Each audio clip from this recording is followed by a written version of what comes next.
Wendy Wiese has been a St. Louis broadcaster for more than 35 years at KMOX, KTRS, and KETC. Wendy currently hosts the Jennifer and Wendy Show on KTRS with Jennifer Blome. She's also a panelist on the Donnybrook Show on KETC. Please welcome KTRS General Manager Mark Dorsey to the stage. Mark?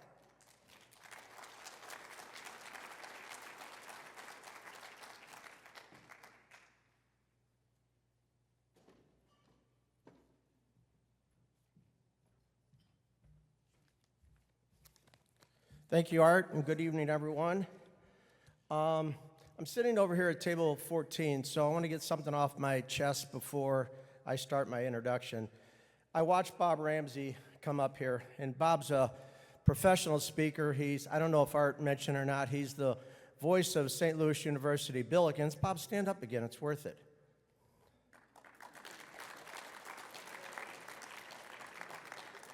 But Bob and myself are the only two presenters tonight, and it started kind of getting at me, and Howard, you'll want to take note of this. So, in full disclosure, I'm not getting paid to do this. And Claibs, I heard you pour your heart out on how much you love Bob, and I know Bob loves you. But I wrote down a quote when Bob was talking, and he said, "It's a great night for me, too." Well, if anybody knows about college athletics now in the NIL, Bob's getting paid tonight to do this.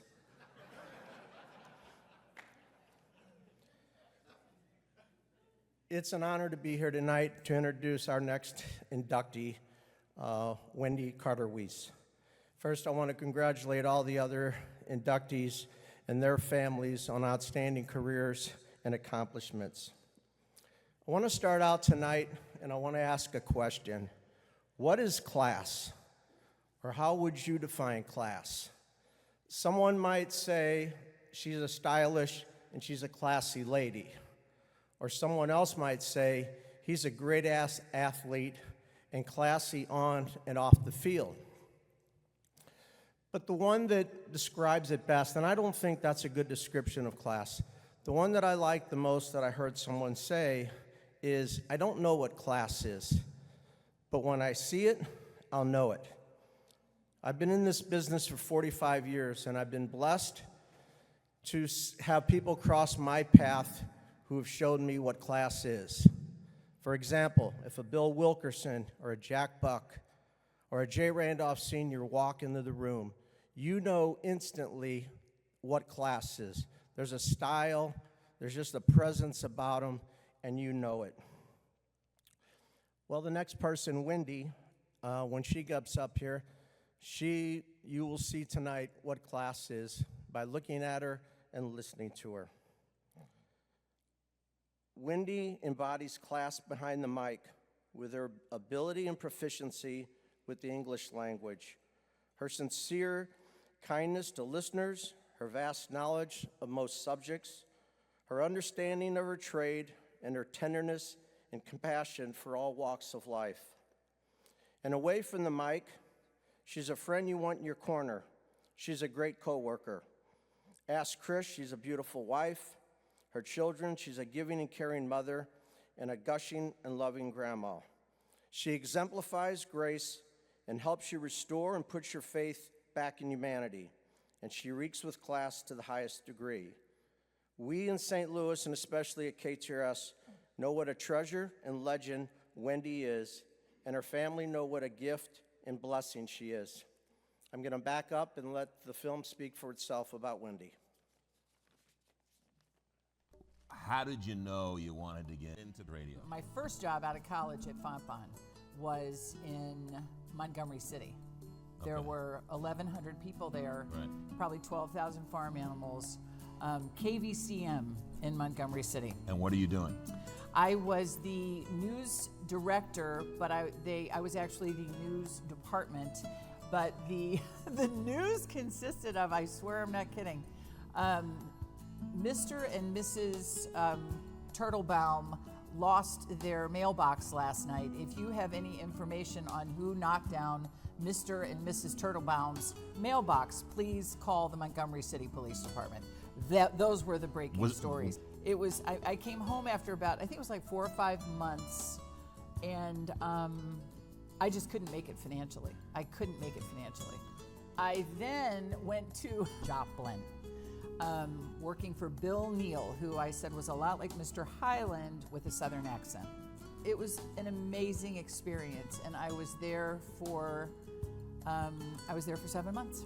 So I'm in Joplin, and I had a phone call from the reception, and she said, somebody's online too, so I picked it up. The guy said, he goes, hi. He goes, is this Wendy? And I said, yes. I said, who's this? He said, this is Barry Bryant. He said, I'm calling from KWTO in Springfield. I've heard your work. And he said, I'd like to talk to you about a job. How did he hear my work? Right. He's heard my work. And so I was going to set him straight so that he knew that he wasn't dealing just with your average, acolyte. I never sent out a tape or a resume, Mr. Bryant, so how exactly did you hear my work? There's this deafening silence on the phone, and he said, Miss Wiese, you're on the radio. So that's how he heard me, because I was Shocking. on the radio. Right. Never even put 2 and 2 together. So People are actually listening. That was sort of where the self-deprecating sense of humor came from. But yeah, Springfield was amazing. When you come to St. Louis and you come to KMOX, you are in the heyday of heydays. Yeah. Take me through this, and what were you thinking? I was really nervous. I was so nervous the first day that I don't even know if I knew what my name was. I think I was treated with kid gloves. And I think they would have been that way with anybody, but they were especially sensitive to the fact that I was incredibly young. 24 to have been put on KMOX's number one in the nation. Yeah. So, well, you handled it with grace and class. And, well, you have a funny story along the way? Do you have a gaffe that is worth retelling? Bill was going on vacation, and Bob, who was the dean of St. Louis journalism, and he said, Bill's going to go on vacation. He said, so you, Wendy, he said, you're going to be Bill. I had only been on the show for like maybe 6 weeks. You're going to be Bill. So the first morning, everything was going okay. And so I'm thinking, we're getting to the end of the newscast, and I'm thinking, thank you, God. I didn't make any mistakes. I haven't made this inner dialogue. And Bob says, that's KMOX News. I'm Bob Hardy. I said, and I'm Bill Wilkerson. I said, I'm Bill Wilkerson. And in that moment, I was sitting there thinking, okay, I wonder if I can get my job back in Springfield. Then I looked up and I saw the roof of Bob's mouth. Like he had thrown his head back and he was laughing so hard at what I had done. Right. That sort of made me feel comfortable, and that was just a huge turning point. So you have to consider what people are doing while we're broadcasting. They're brushing our teeth. A lot of them not even dressed yet, so. Yeah. And we don't really want you out. Don't want to see them then. No.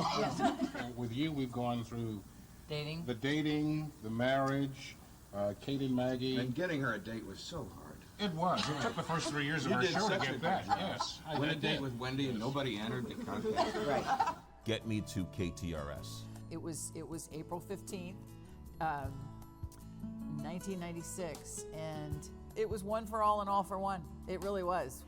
Wendy has grown up on St. Louis radio since she was such a young woman, and lucky for us, we got to listen to her through the decades and grow into the woman that she is today. I'm really the lucky one to be her co-host. She is polished and bright and sassy and relatable, and she's hilarious. When does Donnybrook, how does Donnybrook happen? Tragically, they lost Nan Wyatt in 2003. Right.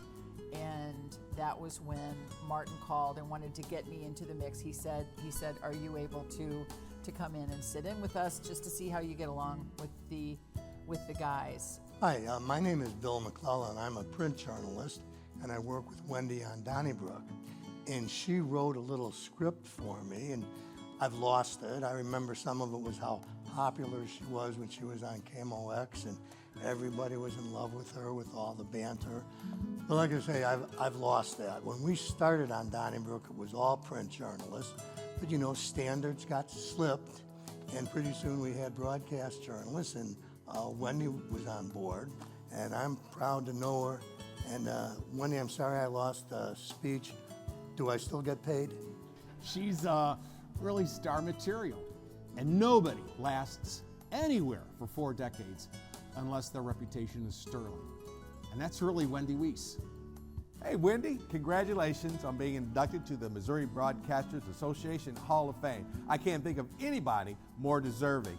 You do a super job on TV, you do a super job on the radio, and you are indeed a super journalist. People come up to me on the street, men and women, and say, we listen to your show because Wendy Wiese understands me. That is a rare ability, to make a listener feel known when you've never even met them. And that's just one reason why Wendy deserves this award. You know, when you have somebody who will approach you and say, you know, you've been part of my life since the 80s, that's an incredible compliment. To think that strangers, you know, people who rarely get a chance to meet you, or that you get a chance to meet yourself, will say, I've spent every morning with you, or I've spent the time with you and Jennifer. That's pretty meaningful, and that's what I'm most proud of.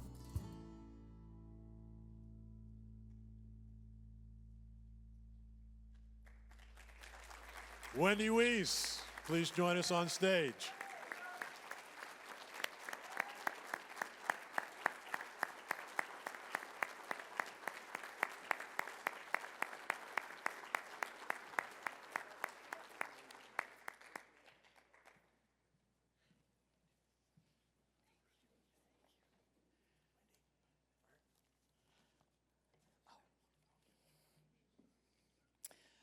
My boss, who was so sentimental, left a note on the podium. Wendy, don't think you can ask me for a raise on Monday. That wouldn't be classy.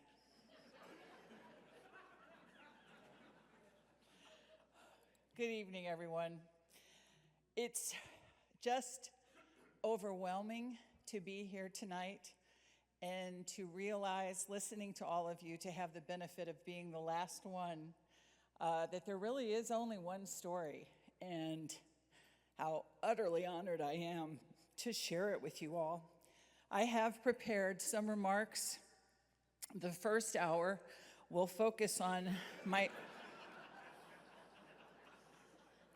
my early years, and the second hour, my later years and my hopes for the future of broadcasting.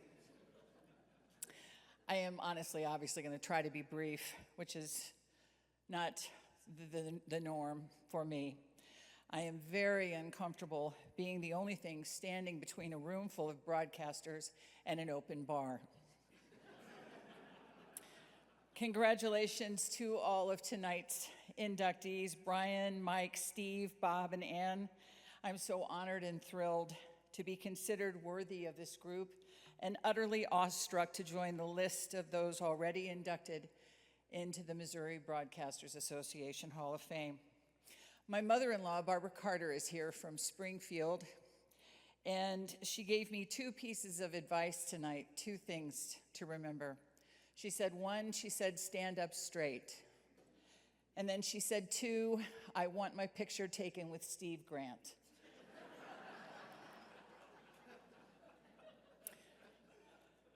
Since finding out about this honor, it's been quite an experience reflecting on 41 years and how fast time really does fly when you're having fun. Thank you to the Missouri Broadcasters Association. As a baby broadcaster all of those years ago, I couldn't help notice in the lobbies of all small, medium, and large market radio stations here in Missouri, they were then and are still adorned with awards that those stations had received from the Missouri Broadcasters Association, denoting excellence across every size market at every level of the broadcast industry. For somebody who was raised on the radio, to be here tonight with all of you is extraordinary. As a child, back in the olden days of the 60s and 70s, the radio was always on in the house. Those voices were constant companions. I would hear my mother crying downstairs while she was cleaning the house, rushing down to see if she was okay, and it would turn out that she was crying from laughter. She was listening to Jack Carney. Those earliest years were so memorable. As I mentioned in that tape with McGraw, my senior year at Fontbonne College, I was so excited and so enthusiastic to get started, and I did the internship at KMOX. And I took the first job that was offered to me at KBCM in Montgomery City. And I learned the high finance lessons of being a young broadcaster. See if they're familiar to you.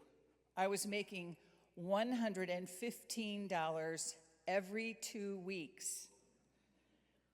I think that was after taxes.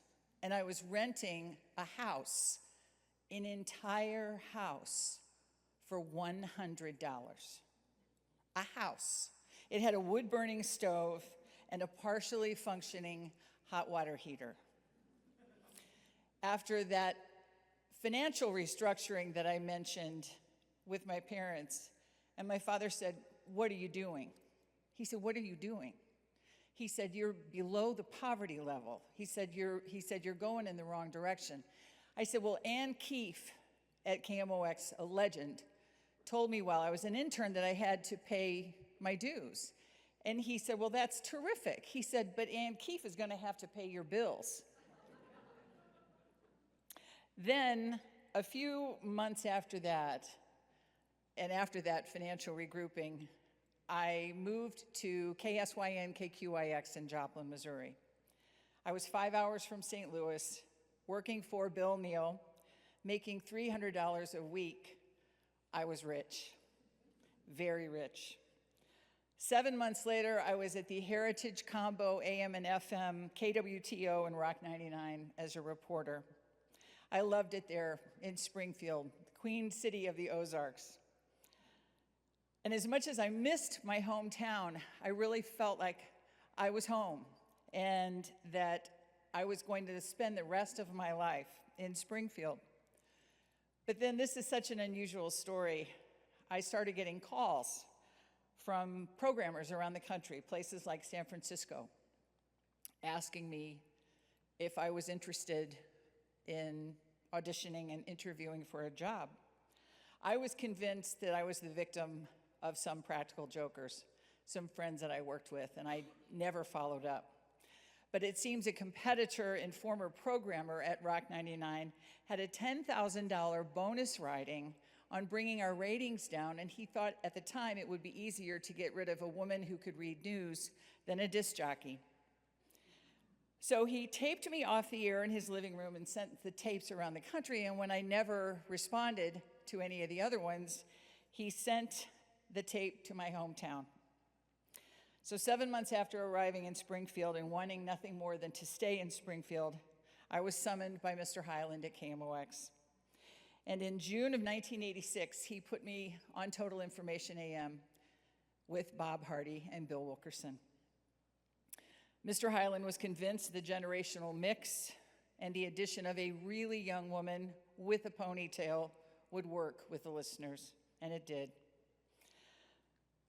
This is not a business that is a solitary endeavor, as so many of my fellow inductees have pointed out tonight.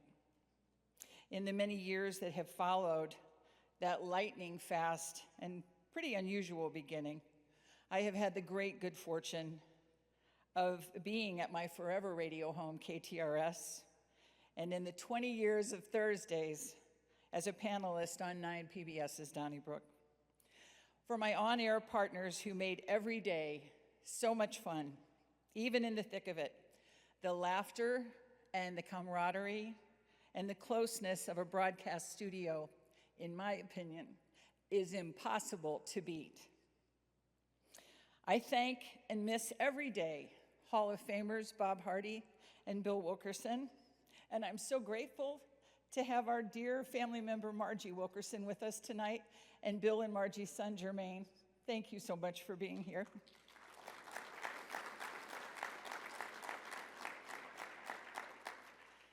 Because as you have all said, these colleagues, these friends, or these colleagues and friends become family. And then most recently, I would like to thank Jennifer Blome. I co-host a program that Jennifer and I, off the air, like to refer to as Driving Miss Daisy Radio. Jennifer is a Hall of Famer in her own right, and I have learned so much about so many things working with her. It has been one of the great gifts of my life. Jennifer, we will always have Julie Andrews, Rocky Sickman, and Butter. I have cherished every second that we have been confused together, and the listeners have really responded, and we've been so fortunate, along with our board op and producer, the long-suffering 27-year-old Connor McCarthy, whom we believe will have a very bright future in broadcasting. To my KTRS family, I love you guys. Mark, Joyce, Jennifer, Mark Jansen, McGraw-Millhaven, I thank you all so much for being here. It means so very much. The profession that I love has brought into my life the people who have filled it with joy. Yesterday would have been the 65th birthday of my very best friend in the world, the late great Karen Libby, whom I met on rounds at the Greene County Courthouse while we were competitors. She worked at KTTS, and she loved attending the MBAs annually and always left with more than her share of MBA awards and hardware. She introduced me to one of her interns, Chris Carter. Chris was a Springfield native and at that time a student at what he called the Southwest Missouri State. He later decided that he might have been a little bit on the normal side for a career in radio, instead becoming a vice president at Mercy Hospital in St. Louis.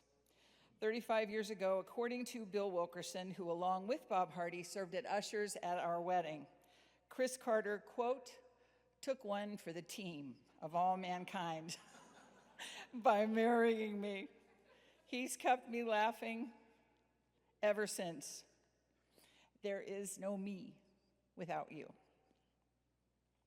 Together we raised two beautiful daughters who are our entire life.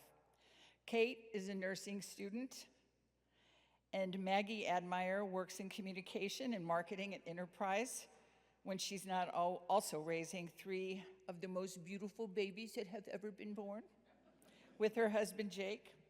Speaking of our children, I never missed anything at school because my bosses didn't want me to miss those moments. And so for that, I am eternally grateful to Robert Hyland, to Tim Dorsey, and to Mark Dorsey.